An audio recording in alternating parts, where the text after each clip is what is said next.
मी 10 योजना ज्या आहेत, या 10 योजना टॉप 10 या योजनांचा लाभ तर एकही लाभार्थी वंचित राहणार नाही। मुख्यमंत्री माझी लाडकी बहीण योजनेमध्ये जे लाभार्थ्यांना लाभ झाला आहे त्यांनाही भेटणं आणि ज्यांना लाभ मिळाला नाही त्यांनाही भेटणं, आणखी ज्या काही आपल्या योजना आहेत शासनाच्या, लाडकी बहीण तर आलीच, लेक लाडकी लखपती आहे, मुख्यमंत्री युवा कार्य प्रशिक्षण योजना आहे, मुख्यमंत्री अन्नपूर्णा योजना आहे, त्याचबरोबर मुलींना उच्च शिक्षण हायर एज्युकेशन जे आहे ते मोफत देण्याचा निर्णय घेतला आहे, मुख्यमंत्री वयोश्री योजना आहे, मुख्यमंत्री तीर्थदर्शन योजना आहे आणि त्याचबरोबर मुख्यमंत्री कृषी पंप वीज बिल माफ योजना आहे, कामगार कल्याण योजना आहे आणि बचत गट, महिला बचत गटांचा महिला सक्षमीकरणाचा एक कार्यक्रम आहे। असे कार्यक्रम हे टॉप 10 कार्यक्रम आपण अनेक योजना ज्या आहेत त्याही आहेत, त्याबद्दल देखील त्या कुटुंबाला माहिती देणं, त्या कुटुंबाला लाभ मिळालाय की नाही या बाबतीत विचारपूस करणं, लाभ मिळाला नसेल तर त्याला मदत करणं लाभ मिळवून देण्यासाठी, आणि त्याचबरोबर इतर ज्या योजना आहेत या योजनांची माहिती देणं, ती प्रक्रिया कशी राबवायची आणि लाभ जो आहे त्या कुटुंबाला मिळाला पाहिजे, अशा प्रकारची मुख्यमंत्री माझी लाडकी बहीण योजना कुटुंब भेट हे आपण हा कार्यक्रम उद्यापासून आपण सुरू करतोय। उद्यापासून हा कार्यक्रम सुरू होईल।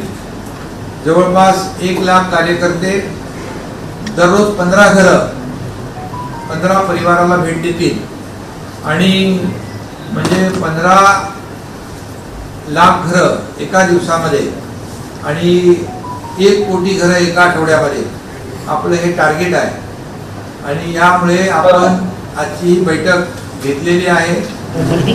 मी सांगितलं ना, मी स्वतः उद्या 15 कुटुंबांना भेट देणार, त्या कुटुंबामध्ये त्यांच्याशी बोलणार, कारण त्या परिवारामध्ये समजा मुख्यमंत्री माझी लाडकी बहीण योजनेचे लाभार्थी आहे, एखाद्या परिवारामध्ये लाभार्थी नसेल, ते लाभार्थी कसे होईल यासाठी त्यांना मार्गदर्शन करणं, माहिती देणं आणि त्याचबरोबर ज्या 10 योजना आहेत, म्हणजे 10 पेक्षा जास्त योजना आहेत, परंतु आपण 10 योजना एक प्रायोरिटी करू, एक टॉप 10 ज्या योजना आहेत त्या आपण त्याची माहिती देऊ आणि त्या एखाद्या कुटुंबामध्ये समजा सुशिक्षित बेरोजगार आहे तर आपण जी मुख्यमंत्री युवा कार्य प्रशिक्षण योजना सुरू केली, 6,000, 8,000, 10,000 स्टायपंड देण्याचा जो निर्णय घेतला, म्हणजे खाजगी कंपनीमध्ये अप्रेंटिसशिप करेल, आपल्या सरकारी महामंडळ असतील आपली त्याच्यामध्ये अप्रेंटिसशिप करेल, पण त्याचं स्टायपंड जे आहे, प्रशिक्षण भत्ता सरकार देणार आहे। आतापर्यंत इतिहासामध्ये ही पहिली योजना आपण सुरू केली, म्हणजे त्या घरामध्ये एखादा युवक असेल तर त्याला मार्गदर्शन करणं, एखादी मुलगी आहे आणि तिला उच्च शिक्षण घ्यायचं आहे तर तिला मदत करणं, त्याचबरोबर 3 सिलेंडर गॅस सिलेंडर आपण मोफत देणार आहोत त्या कुटुंबाला, तर त्या कुटुंबाला त्या बाबतीमध्ये मार्गदर्शन करणं, त्याचबरोबर त्या कुटुंबामध्ये एखादा ज्येष्ठ नागरिक आहे तर त्या ज्येष्ठ नागरिकांना वयोश्री योजनेचा लाभ कसा मिळेल, 3,000 रुपये डायरेक्ट डीबीटी मध्ये आपण ते त्यांच्या खात्यात आपण देणार आहोत, त्या बाबतीमध्ये ती माहिती त्यांना देणं।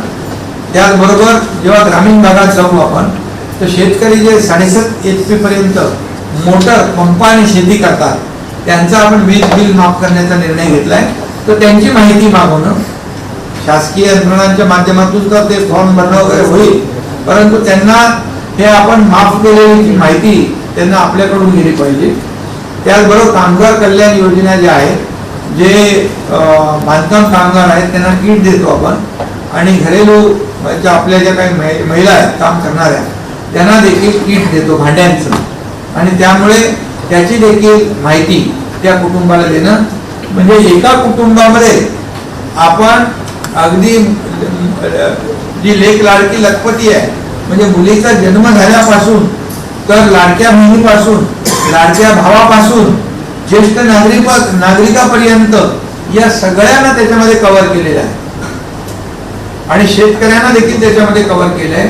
त्यामुळे एक पूर्णपणे एका शासनाने पूर्ण एक इकोसिस्टीम तयार केलेली आहे आणि पूर्ण परिवाराला लाभ देणाऱ्या योजना आपण सुरू केलेल्या आहेत। मला वाटतं हे पहिल्यांदा घडतंय आणि पहिल्यांदा घडतंय. त्यामुळे जसं आपण शासन आपल्या दारी हा कार्यक्रम आपण यशस्वी केला. शासन आपल्या दारी म्हणजे काय, लाभ तर होते, योजना पण होत्या, लाभार्थी पण होते, परंतु त्यांना कधी लाभ मिळत नव्हता. कारण ते चक्रा मारून फेऱ्या मारून तो लाभाचा नाद सोडून देत होते. मग शासनाने असं ठरवलं की लाभार्थ्यांना लाभ मिळाला पाहिजे, म्हणून हे शासन आपल्या दारी अशा प्रकारचा आपण तालुक्यावर जिल्ह्यावर कार्यक्रम घेतले. आणि तिथं त्याच कार्यक्रमामध्ये लाभार्थी आपल्या व्यासपीठावर बसायचे, लाभार्थी समोर बसायचे आणि तिथे ट्रॅक्टर असेल, पॉवर टिलर असेल, ड्रोन असेल, तिथे घराची किल्ली असेल, महिला बचत गटाचे चेक असतील, विहिरीचे पैसे असतील, शेततळ्याचे पैसे असतील, या सगळ्या योजना ज्या आहेत, या संजय गांधी योजना असेल, श्रावणबाळ योजना असेल, या सर्व योजनांचे पैसे आपण तिथल्या तिथे त्यांना चेकवर देतो. आणि आपल्याला माहित आहे की त्यामध्ये 5,38,00,000 लाभार्थ्यांनी लाभ घेतला. 5,38,00,000 लाभार्थी. जर आपण हे शासन आपल्या दारी घेऊन गेलो म्हणून, नाही तर कितीतरी लाभार्थी वंचित राहिले असते.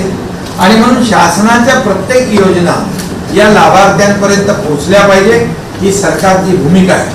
आणि म्हणूनच आज आपण ही जी काही उद्यापासून हे करतोय कुटुंब भेट, ही कुटुंब भेट म्हणजे त्या कुटुंबाला देय असलेले लाभ, त्याच्याबद्दलचं मार्गदर्शन, त्याच्याबद्दलची मदत त्या कुटुंबाला आपल्या कार्यकर्त्यांकडून मिळाली पाहिजे.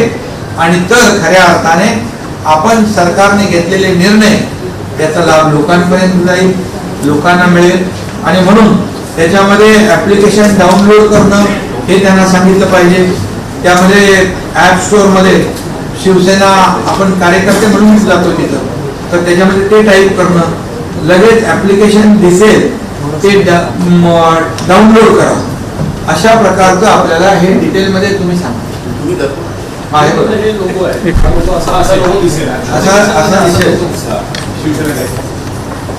हे असं आपल्याला दिसेल. हा लोगो ऍप स्टोअर मध्ये दिसेल, तो आपण डाउनलोड केला पाहिजे. आणि त्यामुळे या ज्या योजना ज्या लोकांना माहीत नाही आहे त्या लोकांना माहीत पडतील. आणि जे लाभार्थी आपले आहेत त्या लाभार्थ्यांना त्याचा लाभ मिळेल. आणि जे लाभार्थी झाले नाही त्यांचं डिटेल जे आहे ते आपल्याकडे आल्यामुळे त्यांना आपल्याला अचूक असं मार्गदर्शन करता येईल आणि त्याचा लाभ त्या लोकांना मिळेल. शेवटी निर्णय घेतला आपण, एवढ्या योजना आज आपण केलेल्या आहेत. मला वाटतं आतापर्यंतच्या इतिहासामध्ये कधीही अशा संपूर्ण कुटुंबासाठी अशा प्रकारच्या योजना झाल्या नव्हत्या.